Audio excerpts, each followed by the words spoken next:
Opioid crisis has been destroying so many American families now for, quite unfortunately, decades. And this week we have some news that a consulting giant known as McKinsey and Company that helped fuel the opioid epidemic agreed to pay a massive settlement to avoid criminal prosecution, according to court documents filed on Friday. McKinsey will pay $650 million to settle, in this case, its role in spurring on the opioid crisis that has upended the lives of millions of Americans, killed so many. Joining us now to react to this news, what it means and whether or not it's enough, Jerry Dunleavy is here, former senior investigator to the House Foreign Affairs Committee and the author of Kabul, the untold story of Biden's fiasco and the American warriors who fought to the end. Jerry, good to have you with us, sir.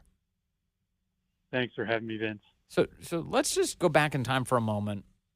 What is McKinsey's role in all of this? How do they help turbocharge the opioid crisis? Yeah, so McKinsey is a massive consulting firm, and I think that people would be shocked about how much of American business and American government they've managed to insert themselves into.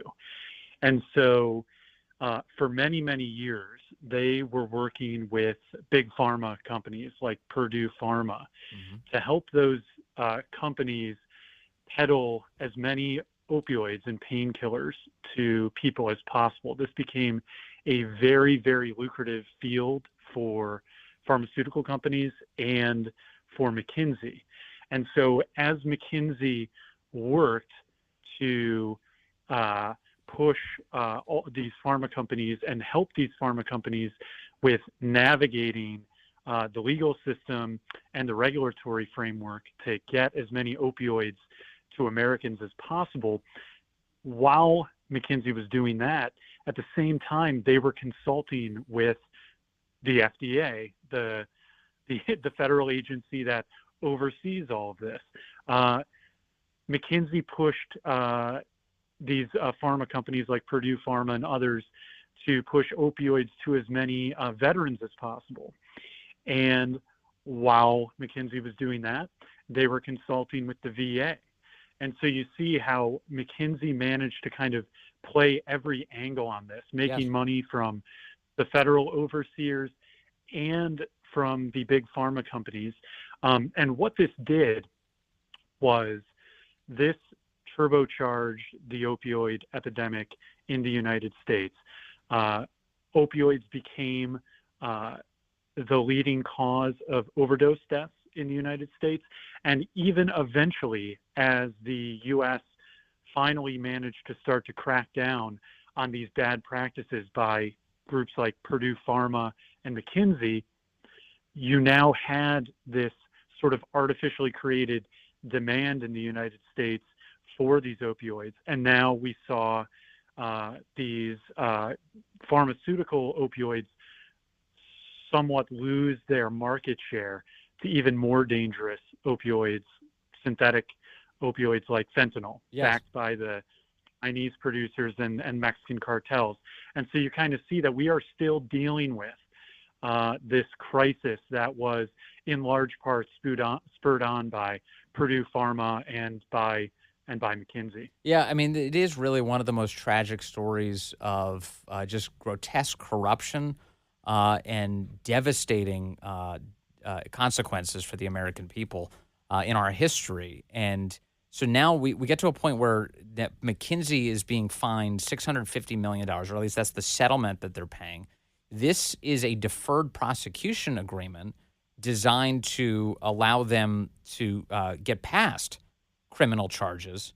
But I can't help but notice that, $650 million, it sounds like a lot to a normal person. It sounds like a lot to me. $650 million is a lot of money. But then I go back and I was like, well, what other big settlements have we seen lately? Well, Fox News, that is, paid Dominion voting machines $787 million in that defamation case. It was a settlement over claims apparently that people had made on the air, guests or something. And so they pay a $787 million settlement for something as small as talking about election administration for one particular company. If your company is involved in, once again, the word is turbocharging the deaths of hundreds of thousands of American citizens, how do you end up with just a $650 million settlement? Absolutely, and keep in mind that is a large amount of money to us, but to a consulting firm like McKinsey that makes billions and billions of dollars, this is not very much money in the grand scheme of things to them. And the big thing is that it allows them to avoid prosecution. Out of all of this, one former McKinsey official is pleading guilty to destruction of records, and that's the only prosecution that's coming out of this. If you read the deferred prosecution filings, you see that this is a rock solid prosecution case if the Biden DOJ actually wanted to pursue it. But McKinsey is very happy, I think, to, in their minds and in what they would hope the American public would think, is that this is now behind them. Right. And this is them kind of clearing the decks. The Biden DOJ, I think, is doing them a big favor by helping them dodge an easy prosecution for something that contributed to the deaths of hundreds of thousands of people. And now McKinsey, in my view, is probably going to try and set itself up to go back to its lucrative consulting as a new Trump administration comes in.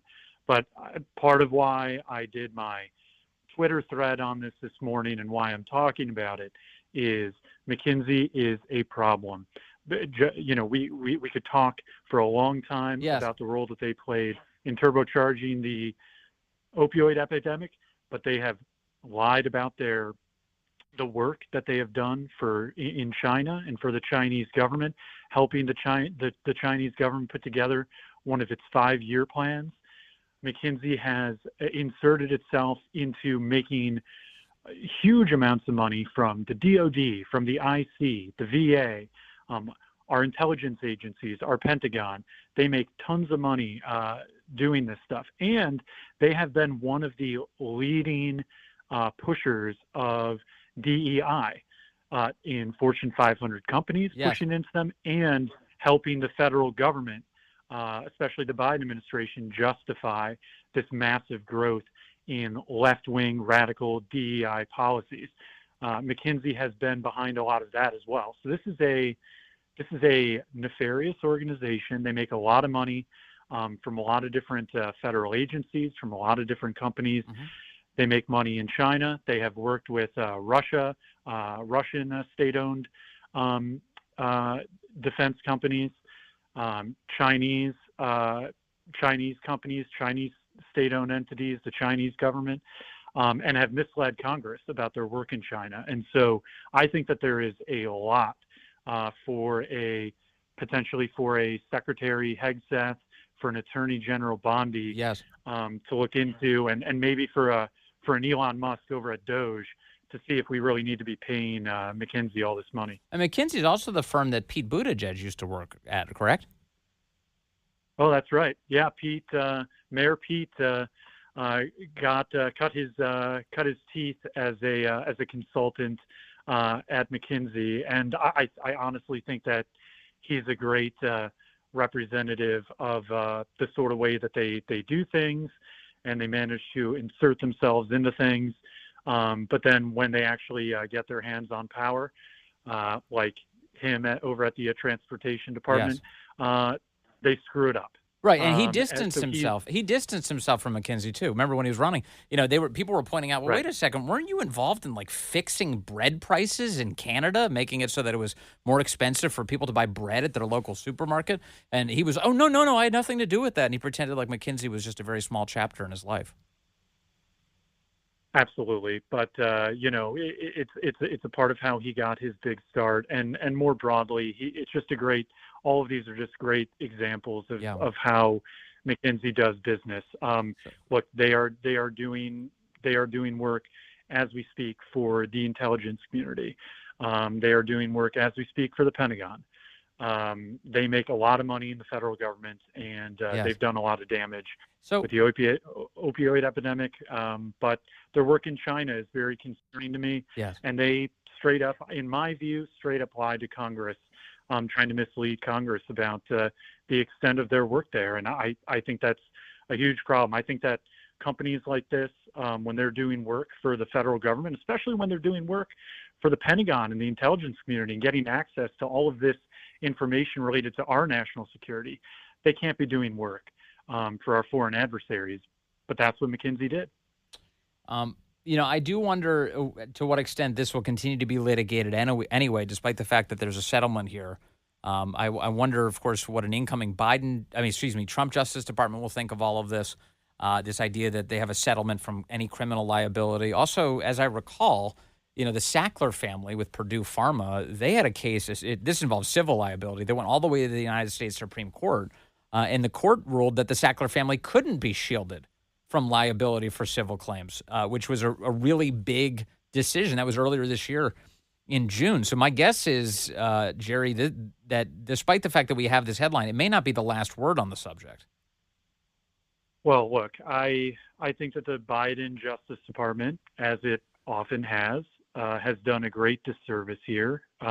They have made it much more difficult for a Trump Justice Department to pursue criminal charges in this. Have they made it impossible?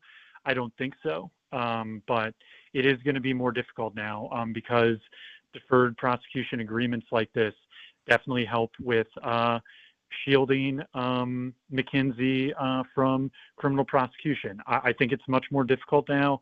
I don't think it's impossible. It's certainly something that I hope the Trump Justice Department takes a look at and sees if there's some holes they can punch in this agreement. And look, earlier this year, a senior managing partner for McKinsey, I think, lied to Congress about McKinsey's work in China, trying to pretend like McKinsey had not done work for the Chinese government or the Chinese Communist Party, when I think that the evidence is very strong that is exactly what McKinsey did.